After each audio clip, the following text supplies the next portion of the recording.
अच्छा, तो आज हम पढ़ते हैं नियो डार्विनिज़्म। ये हमारा एक टॉपिक है। डार्विनिज़्म के बाद हमने डार्विनिज़्म का टॉपिक जो है वो कवर किया है। उसके बाद आज हम नियो डार्विनिज़्म का टॉपिक जो है इसको पढ़ते हैं। नियो डार्विनिज़्म क्या है? ये एक्चुअली डार्विनिज़्म की थ्योरी का ही एक मॉडिफाइड फॉर्म है। यानी कि जो थ्योरी ऑफ नेचुरल सिलेक्शन आपने पढ़ी, उसके अंदर कुछ ऐसे फ्लॉज़ थे, उसको इसने थोड़ा-सा मॉडिफ़ाई करके उसी थ्योरी को नियो डार्विनिज़्म ने जो है वो प्रूव किया है। तो एक इंटरेस्टिंग बात ये है कि जब डार्विन जो है वो अपनी थ्योरी ऑफ नेचुरल सिलेक्शन को दे रहा था, यानी कि इसके बारे में रिसर्च वगैरह कर रहा था, तो उसी टाइम पे जो जॉन मेंडल है, जो कि आप जेनेटिक्स के अंदर पढ़ते हैं, वो भी अपने लॉज ऑफ इनहेरिटेंस को जो है वो पब्लिश कर रहा था। तो 1856 से 1863 के बीच में मेंडल ने अपने लॉज को पेश किया था। लेकिन यहाँ पर जो है वो 3 डिकेड्स तक उन लॉज को जो है वो माना नहीं गया और उनको रिकॉग्नाइज़ नहीं किया गया। लेकिन फिर 20th सेंचुरी के स्टार्ट के अंदर जो है उन लॉज को माना गया और उनको रीडिस्कवर किया गया। तो जब यहाँ पर जेनेटिक्स की बात हो रही थी, तो मेंडल के पास पहले कोई जेनेटिक बेसिस नहीं था, क्योंकि वहाँ पर तभी जेनेटिक इतनी ज़्यादा एस्टेब्लिश नहीं हुई थी। तो जब डार्विन जो है वो अपनी रिसर्च कर रहा था, तो उसके अंदर डार्विन ने कोई जेनेटिक बेसिस नहीं दिए अपनी थ्योरी के। कोई जेनेटिक्स के हिसाब से उसने नहीं समझाया कि किस तरह से नेचुरल सिलेक्शन होती है, किस तरह से जो सर्वाइवल ऑफ द फिटेस्ट है वो किस तरह से काम करता है, और इनहेरिटेंस के अंदर हम उसको किस तरह से देख सकते हैं, ये डार्विन ने एक्सप्लेन नहीं किया। तो उसके बाद यहाँ पर जब मेंडल के लास्ट जो है ये आए, और उसके बाद जब इनको रिकॉग्नाइज़ किया गया, तो उसके बाद जो है वो कुछ साइंटिस्ट ने इस थ्योरी को दोबारा जो है वो पब्लिश किया, इसको मॉडिफाई किया और इसके अंदर जेनेटिक बेसिस को जो है वो इम्प्लाई किया। तो अब यहाँ पर हम इसको देखते हैं कि किस तरह से, जैसे कि हम डिस्कस कर चुके हैं कि डार्विन ने क्या कहा था, कि डार्विन ने कहा था कि एक पॉपुलेशन के अंदर जो फिटेस्ट है, फिटेस्ट की जो वेरिएशंस हैं, यानी कि जो एडाप्टेशंस है, फाइलोजेनिक वेरिएशंस हम किसे कहते हैं? फाइलोजेनेटिक वेरिएशंस, यानी कि जो हमारी पिछली स्पीशीज़ के अंदर जो वेरिएशंस आ रही हैं, उनको हम फाइलोजेनेटिक वेरिएशंस कहते हैं। तो जो पहले हैं हमारे एंसेस्ट्रल स्पीशीज़ हैं, उनके अंदर जिस तरह से वेरिएशन आती जाएगी, तो वो आगे चल के हमारे पास चेंज होती जाएगी, और उनके अंदर जो वेरिएशंस आती जाएंगी वो एक्चुअली अक्यूमुलेट होती जाएंगी, उनके अंदर जमा होती जाएंगी, और आहिस्ता आहिस्ता वो स्पीशीज़ चेंज होने लगेगी और न्यू स्पीशीज़ आपके पास जन्म लेंगी। तो इस प्रोसेस को स्पीसिएशन भी कहा गया, यानी कि स्पीशीज़ का बनना। तो ये वेरिएशन की वजह से, जो छोटी छोटी अडॉप्टेशंस आती हैं उनकी वजह से ये स्पीशीज़ का जो है वो प्रोसेस होता है और स्पीशी बनती है। तो न्यू स्पीशीज़ इस तरह से हमारे पास बनती हैं, ये हमें डार्विन ने बताया। जो नेचुरल सिलेक्शन है, is the survival of the fittest in the environment. तो जो नेचर है वो सिलेक्ट करती है, और इसके अंदर सिर्फ जो फिटेस्ट है वही सर्वाइव कर पाता है, ये भी हमें डार्विन ने बताया। नियो डार्विनिज्म एक मॉडिफाइड फॉर्म है इस डार्विनिज्म थ्योरी का, और ये एक्सप्लेन करता है origin of the species on the genetic basis. ये स्पीशी की ओरिजिन को जेनेटिक बेसिस के हिसाब से ये समझाता है, और जीन के जेनेटिक बेसिस जो है उसके हिसाब से ये एक्सप्लेन करता है इस थ्योरी को। अब नियो डार्विनिज्म जो है, एक ऐसी फोर्स जो कि इस नियो डार्विनिज्म को चला रही है, वो है जेनेटिक वेरिएशन, यानी कि जीन्स के अंदर जो चेंजेस आ रही हैं, जेनेटिक वेरिएशन आ रही है, तो उससे इसने एक्सप्लेन किया है सब कुछ। Consequently main difference lies in the variation type and type of natural selection. तो यहाँ पर जो वेरिएशन का टाइप है, यानी कि कौन सी किस तरह की वेरिएशन आई है, और उसका नेचुरल सिलेक्शन पे किस तरह का इम्पैक्ट है, इन सभी को स्टडी करते हैं। और the main force driving the variation speciation is to gathering of genotypic variation in the gene pool. अब देखें जीन पूल क्या है। जीन पूल हम कहते हैं एक पॉपुलेशन के अंदर, पॉपुलेशन क्या है पहले आप इसको समझें। पॉपुलेशन एक स्पीशी जो है वो एक ही स्पीशी के जितने भी मेंबर्स एक स्पेसिफिक हैबिटेट के अंदर, एक स्पेसिफिक एरिया के अंदर रह रहे हैं, तो अगर हम ये एरिया कंसीडर कर रहे हैं, इसके अंदर एक स्पीशी के जितने भी जो है वो इंडिविजुअल्स रह रहे हैं, उन सभी को मिलाकर हम एक पॉपुलेशन कहते हैं। तो ये आपके पास एक पॉपुलेशन है जिसके अंदर कितने इंडिविजुअल्स हैं, 500 मिसाल के तौर पे इंडिविजुअल्स हैं, तो ये आपके पास एक पॉपुलेशन कहलाएगी। अब इस एक पॉपुलेशन के अंदर जो जीन्स हैं, जितने भी जीन मौजूद हैं, जितने भी अलील मौजूद हैं, उनको हम जीन फ्रीक्वेंसी कहते हैं या फिर अलील फ्रीक्वेंसी कहते हैं।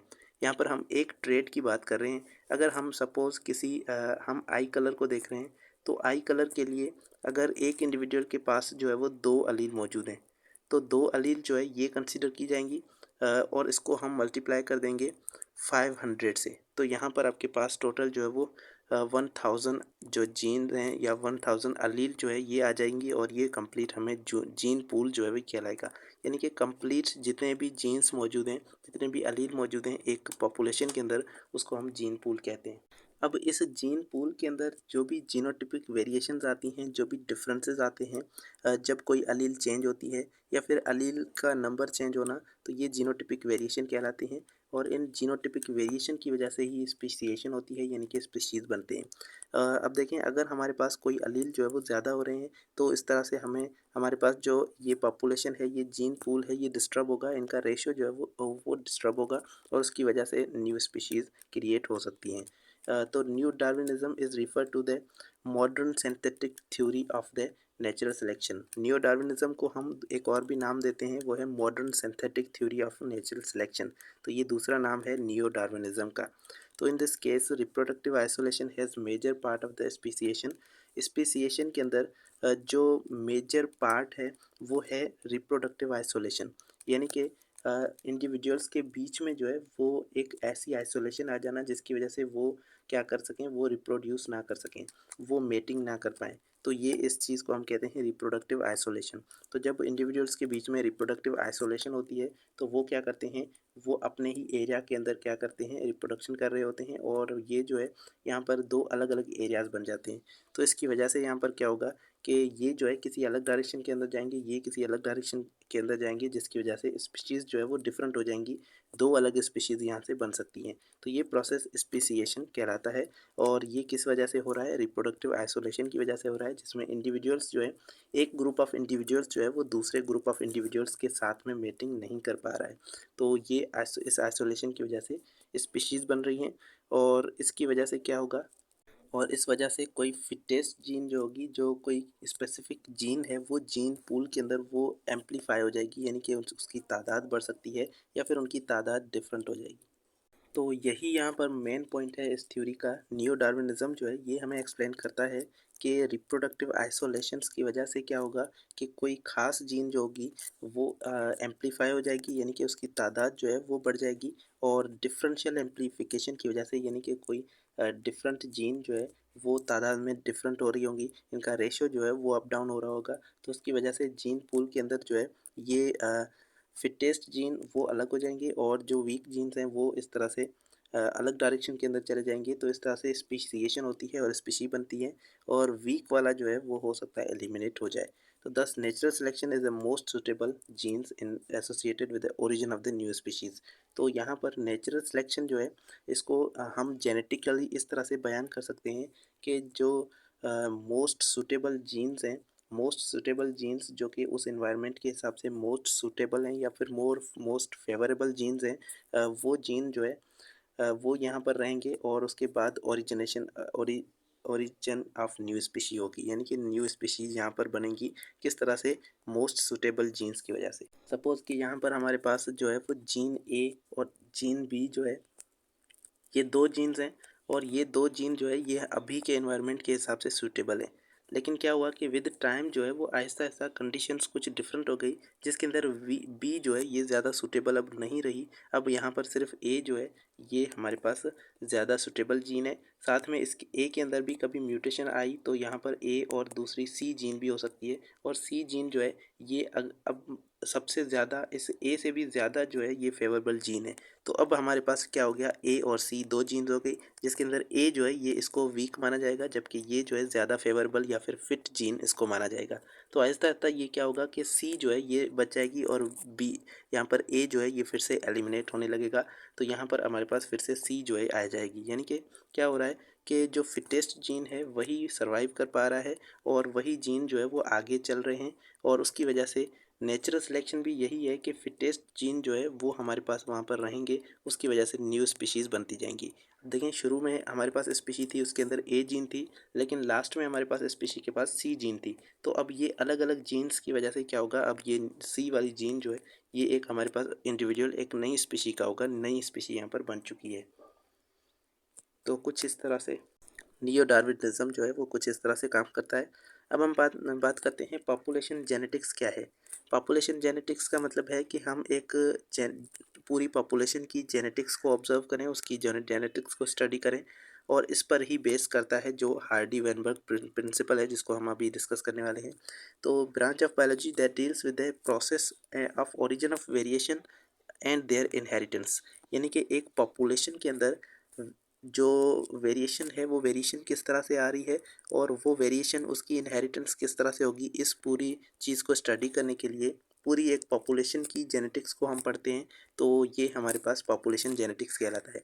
तो ये एक ब्रांच है, एक्चुअली ये जेनेटिक्स की ब्रांच है जिसके अंदर एक पूरी पॉपुलेशन की जेनेटिक्स और उसकी इनहेरिटेंस को देखा जाता है, उसके अंदर वेरिएशंस और वो वेरिएशन क्यों अराइज हो रही हैं, साथ में उनकी इनहेरिटेंस किस तरह से हो रही है, तो ये सारी चीज़ें उसके अंदर स्टडी की जाती हैं। It play important role in linking evolution and genetics. तो क्योंकि हम एक पॉपुलेशन के अंदर उसकी इनहेरिटेंस वगैरह सब चीज़ें पढ़ रहे हैं, तो ये एक्चुअली इवोल्यूशन और जेनेटिक्स इन दोनों को जोड़ता है और इन दोनों के बीच में एक लिंक कायम करता है, so as to develop possible account for the origination of life. तो यहाँ पर इसी वजह से हमें हमें जो है एक इम्पॉर्टेंट क्लू मिलता है और जेनेटिक बेसिस मिलते हैं ओरिजिन ऑफ लाइफ के, यानी कि ज़िंदगी किस तरह से स्टार्ट हुई, उसके जेनेटिक बेसिस जो है ये हमें इस पॉपुलेशन जेनेटिक्स के से मिलते हैं।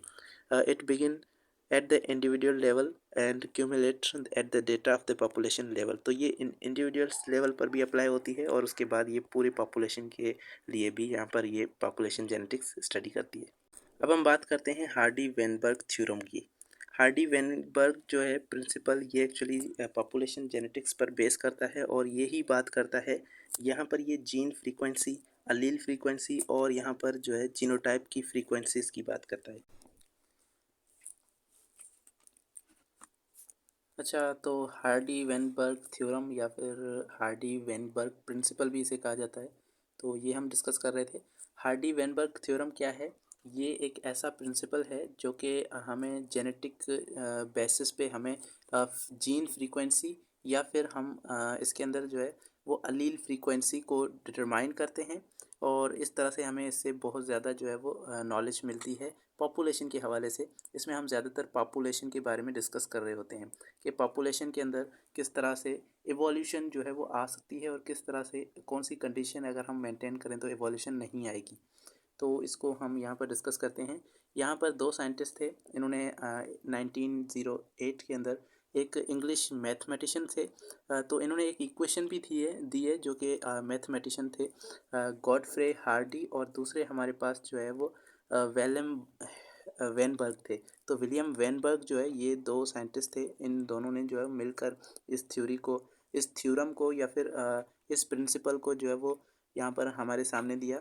अब इसको हम डिस्कस करते हैं यहाँ पे, लेकिन उससे पहले हम जीन फ्रीक्वेंसी को देख लेते हैं या फिर इसे अलील फ्रीक्वेंसी कहा जाता है, इसको हम देख लेते हैं ये क्या है। देखें, जब भी हम एक पॉपुलेशन की बात करते हैं, सपोज़ एक हमारे पास एरिया है जिसके अंदर पॉपुलेशन है 500 इंडिविजुअल्स उस एरिया के अंदर रह रहे हैं। तो अगर हम किसी उस एक ट्रेट की उसके अंदर बात करें कि सपोज़ उनके अंदर जो है वो एक ख़ास ट्रेट है, सपोज़ हम यहाँ पर ड्रोसोफिला की बात करें तो उसका बॉडी कलर जो है एक ब्लैक है और दूसरा ग्रे है, तो उसको हम स्मॉल बी से जो है वो ज़ाहिर कर लेते हैं। अब ये दो अलील जो हैं, इनकी अगर हम इसके अंदर मेजरमेंट कर रहे हैं तो इसका हमारे पास जीन पूल कितना होगा, तो जीन पूल के अंदर इसकी अलील जो जीन होंगी वो कितनी होंगी टोटल। तो यहाँ पर ये एक इंडिविजुअल के अंदर दो अलील होंगी, तो टोटल 500 इंडिविजुअल हैं, तो यहाँ पर हम टोटल कितनी अलील बन जाएंगी, 1000 जो है अलील एक जीन पूल के अंदर यहाँ पर होगी। मतलब कि इस पॉपुलेशन के जीन पूल के अंदर 1000 अलील हैं। अब अलील फ्रीक्वेंसी का क्या कहा जाता है? अलील फ्रीक्वेंसी जो है वो उसके अंदर हम देखते हैं कि डोमिनेंट का रेशो क्या है या फिर रिसेसिव का रेशो क्या है उसके अंदर। तो अगर हम यहाँ पर इसका देखेंगे बी का, तो यहाँ पर ये कैपिटल बी जो है अब देखें यहाँ पर इंडिविजुअल्स जो हैं वो डिफरेंट तरह के हो सकते हैं, कि यहाँ पर एक ऐसे इंडिविजुअल हो सकते हैं जो जिनके अंदर दोनों के अंदर कैपिटल बी है, कुछ ऐसे होंगे जिनके अंदर एक कैपिटल बी एक स्मॉल बी है, कुछ ऐसे होंगे जिनके अंदर दोनों स्मॉल बी हैं। तो डिफरेंट तरह के ऑर्गेनिज्म यहाँ पर देखने को मिलेंगे, तो उन सभी के हिसाब से हमें जो है वो यहाँ पर देखना होगा। सपोज़ ये हमारे पास इंडिविजुअल्स हैं, तो ये दूसरा इंडिविजुअल है और ये आपके पास तीसरा इंडिविजुअल है, तो इस तरह के 3 टाइप के हमारे पास टोटल 500 इंडिविजुअल्स हैं। तो हमें क्या करना है कि इनके अंदर जो डोमिनेंट इंडिविजुअल्स हैं, डोमिनेंट अलील हैं, वो सारी कैलकुलेट करनी है, उन सारी को सम करना है, उन सभी का एडिशन करना है और उसके बाद जो है वो रिसेसिव एलील का भी सभी का एडिशन करना है। तो इन सभी का जब हम एडिशन करेंगे तो उसके बाद हमें उसको डिवाइड कर देना है टोटल से, जितने टोटल नंबर ऑफ़ जीन्स हैं उनसे हम डिवाइड करेंगे तो हमारे पास जो है उसकी फ्रीक्वेंसी हमें मिलती है। तो सपोज़ अगर हम ये देख रहे हैं कि जो इंडिविजुअल्स हैं वो यहाँ पर 3 टाइप के हैं, तो उनके अंदर कैपिटल बी कितने थे, तो कैपिटल बी उनके अंदर हैं 3 और टोटल कितने एलील हैं 6 हैं। तो 3/6 ये आपके पास जो हो जाएगा 0.5। तो ये 0.5 जो है ये एलील फ्रीक्वेंसी है कैपिटल बी की। जबकि आप अगर स्मॉल बी की एलील फ्रीक्वेंसी निकालेंगे तो यहाँ पर भी आपके पास 3/6 यानी कि 0.5 होगा। तो 0.5 कैपिटल बी की है जबकि 0.5 स्मॉल बी की है इस पॉपुलेशन के अंदर। तो इस चीज़ को हम कहते हैं एलील फ्रीक्वेंसी। इसको हमें क्या करना है कि जितने नंबर ऑफ़ एलील हैं उनको हमें डिवाइड कर देना है टोटल नंबर ऑफ़ एलील से। तो यहाँ पर जैसे कि हम करते हैं ना, आप अगर परसेंटेज निकालते हैं किसी चीज़ का तो ऑप्टेन, अगर हम मार्क्स का परसेंटेज निकालें तो ऑप्टेन मार्क्स अपन टोटल मार्क्स, उसको हम मल्टीप्लाई कर देते हैं 100 से। तो यहाँ पर भी अगर आपको फ्रीक्वेंसी जो है वो अगर पॉइंट के अंदर चाहिए तो आप सिर्फ जो आपके पास एलील हैं उनको आप डिवाइड कर देंगे टोटल नंबर ऑफ़ एलील से, और अगर आपको उसका परसेंटेज चाहिए तो आप उसको मल्टीप्लाई कर देंगे 100 से, तो उसका परसेंटेज भी आपको मिल जाएगा। इस चीज़ को हम एलील फ्रीक्वेंसी कहते हैं या फिर जीन फ्रीक्वेंसी कहते हैं।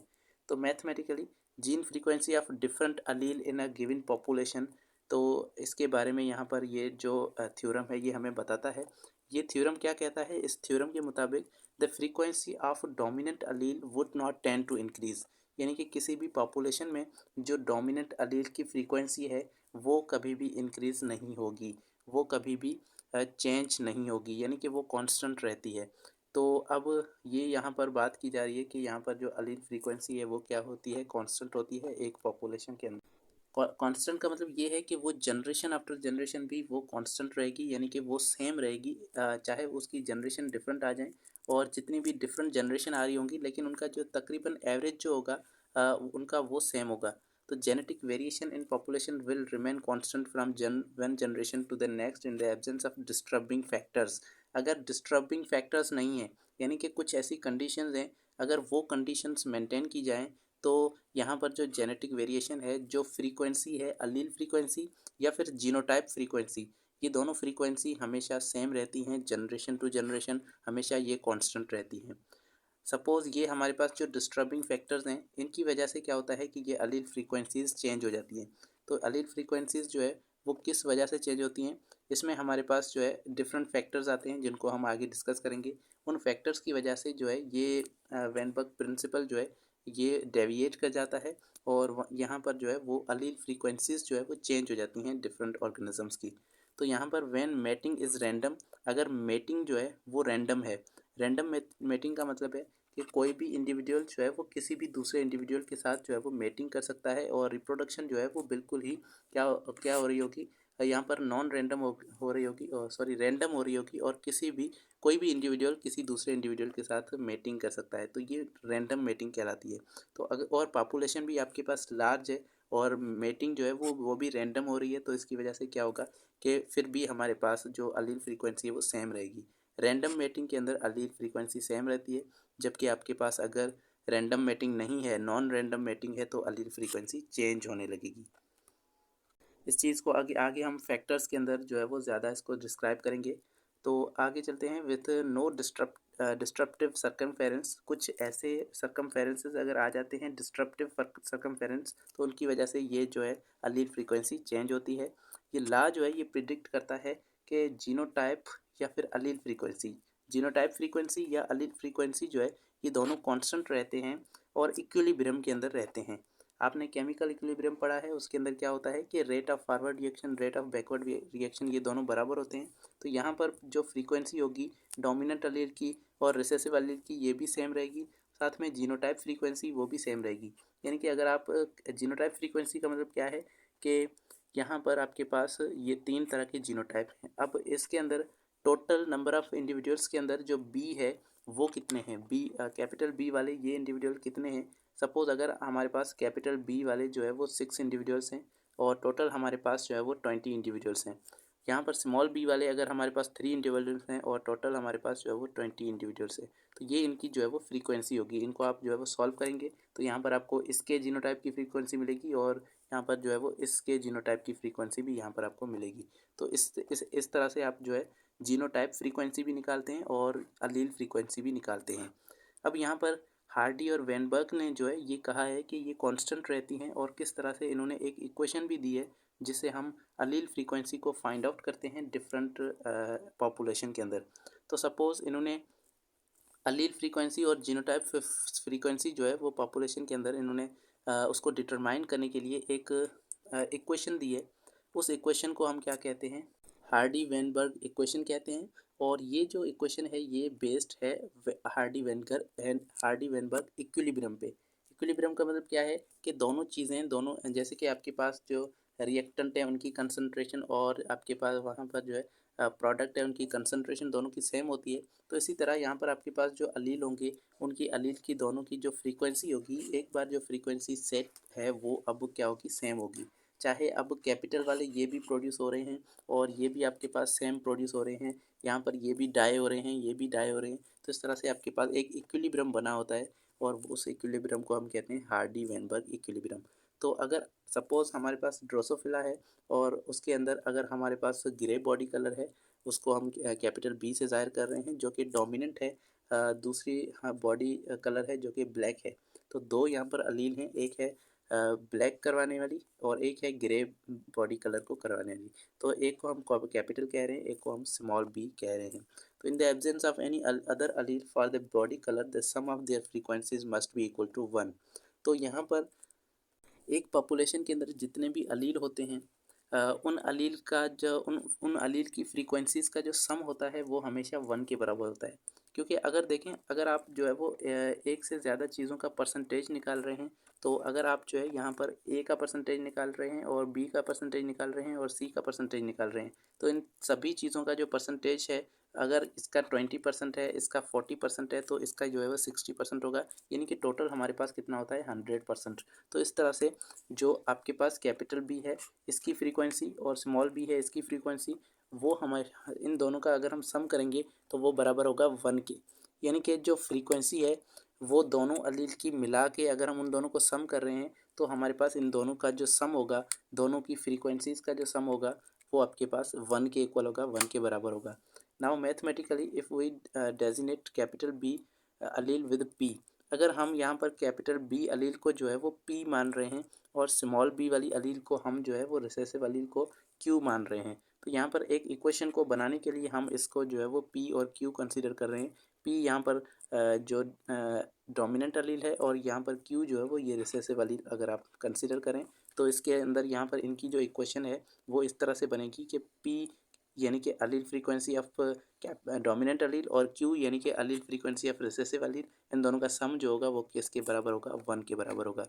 तो similarly knowing the frequency of 1, अगर आपको सिर्फ एक की फ्रीक्वेंसी पता है, अगर आपको पी की जो है फ्रीक्वेंसी पता है यानी कि डोमिनेंट अलील की फ्रीक्वेंसी पता है, तो रिसेसिव अलील की फ्रीक्वेंसी आप इजीली फाइंड आउट कर सकते हैं। आपको क्या करना है, 1 में से जो है वो इस पी की जो है वो फ्रीक्वेंसी माइनस कर देंगे तो आपको इस क्यू की फ्रीक्वेंसी मिल जाएगी यानी कि रिसेसिव अलील की फ्रीक्वेंसी मिल जाएगी।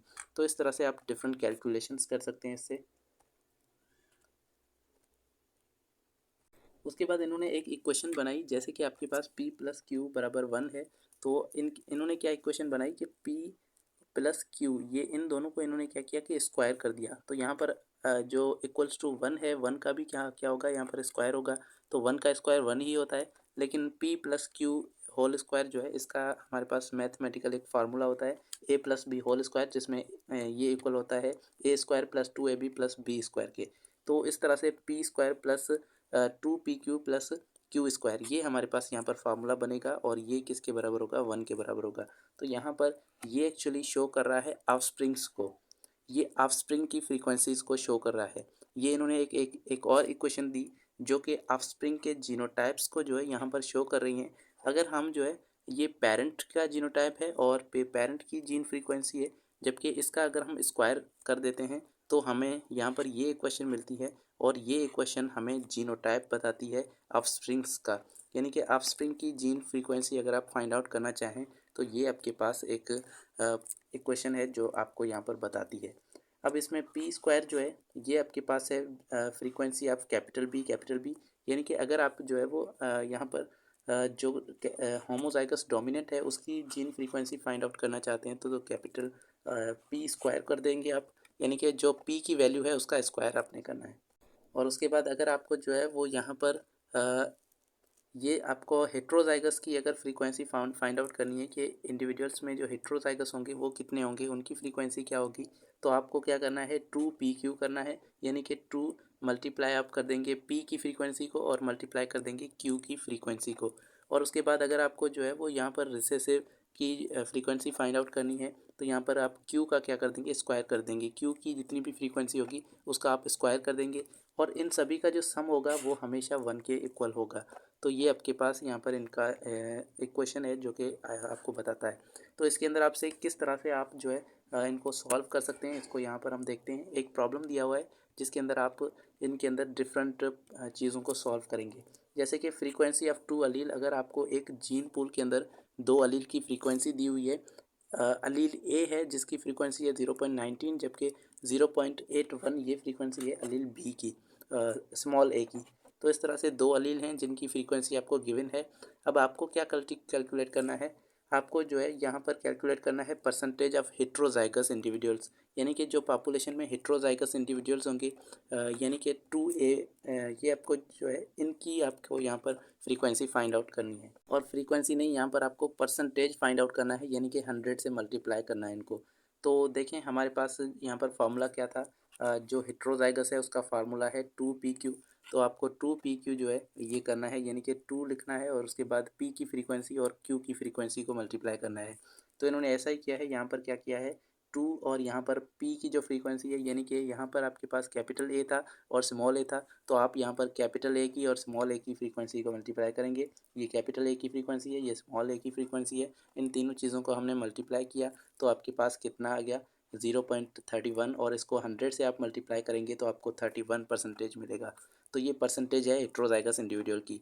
देखें हेट्रोजाइगस इंडिविजुअल इसमें क्या होंगे, यहाँ पर कैपिटल अलील ये है, स्मॉल अलील ये है, तो ये आपके पास जो है वो यहाँ पर अलील होगा, मतलब कि हेट्रोजाइगस का जीनोटाइप होगा। और इसका जीनोटाइप आपने किस तरह से फाइंड करना है, आपने करना है 2AB, 2 कैपिटल A और स्मॉल a, ठीक है। तो इस तरह से आपने करना है और इसमें आप पहले 2 लिखेंगे, उसके बाद a की फ्रीक्वेंसी और स्मॉल a की फ्रीक्वेंसी को मल्टीप्लाई करेंगे।